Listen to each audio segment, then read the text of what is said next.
Have you been sad and lonely? This video we're going to talk about how to handle grieving and estrangement when you're sad and lonely. I'm Marie Morin. I'm a therapist and a wellness coach. Let's get started.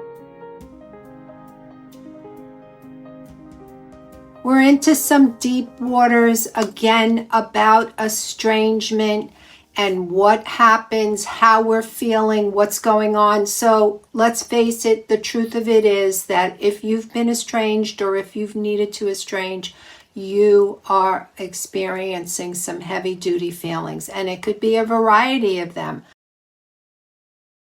We know about the 5 stages of grief developed by Elizabeth Kubler-Ross, and then David Kessler worked with her.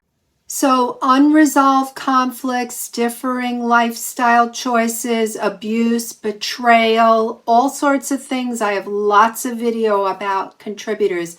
But research tells us that estrangement can last anywhere from 4.5 to 9 years. But let's dive into these stages. So every adult child has their perspective. Every parent has their perspective. And I try and give a fair and balanced approach to this, looking at both sides. So if you hear something that doesn't fit, there will be a video that does. This video, we're going to talk about some of the feelings, some of the things I'm hearing, some of the research that involves this experience of grief.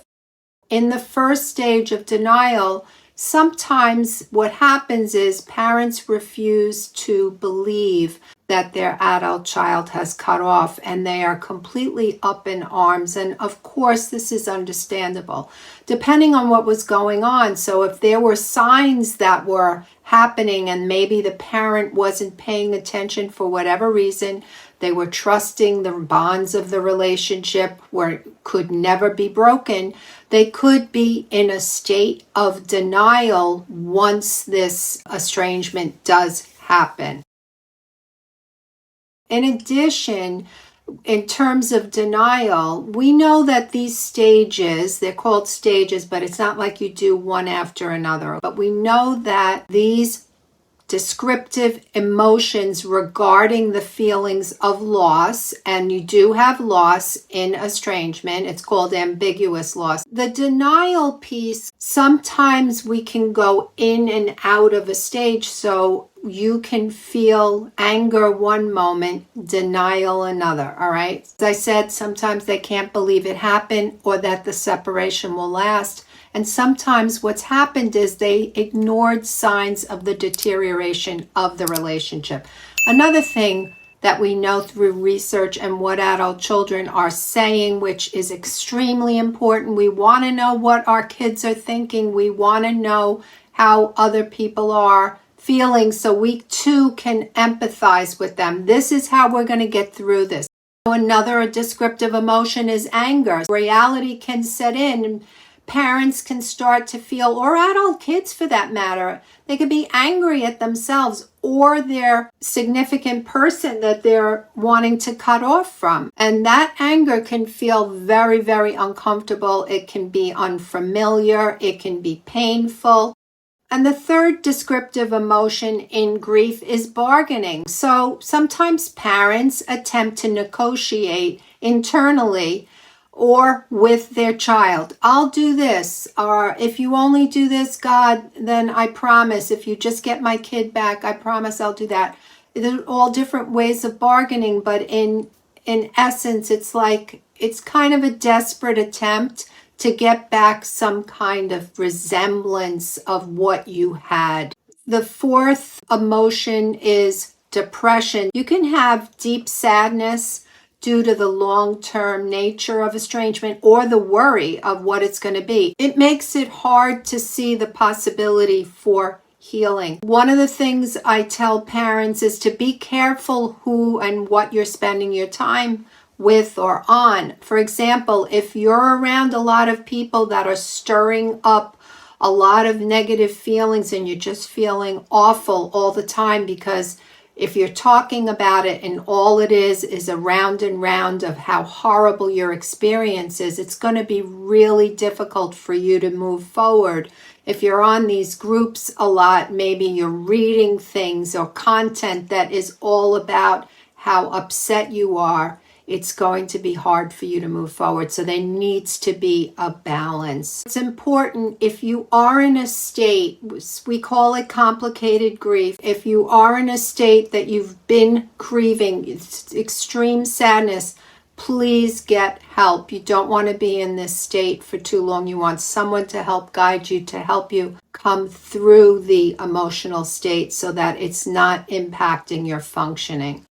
The fifth stage is acceptance, and parents understand the current reality of estrangement. I just want to tell you, my personal experience at the time, I had a lot of anger at first. I was really upset about what had happened, and it was really hard for me. And it wasn't until I came to a place of acceptance that I was able to actually have a little bit of objectivity of what had gone on and not just seeing it from my perspective. But this does take some time. And in this time, we have opportunity to grow and to prepare for possible reconciliation. And that is possible, and I am seeing that with families.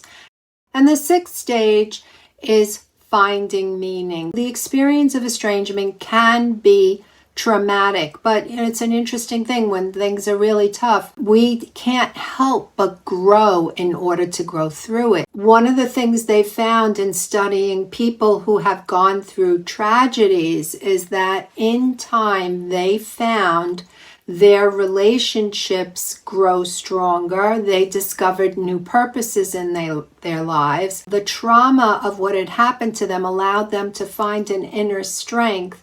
Their spirituality was deepened, and they renewed their appreciation for life. So if it can happen to people who have had a tragedy, it can happen to those of us who have been estranged or have need of separating from a family member. Factors that are influencing the duration of estrangement and how this impacts, how we feel. Like the longer it goes, the harder it is.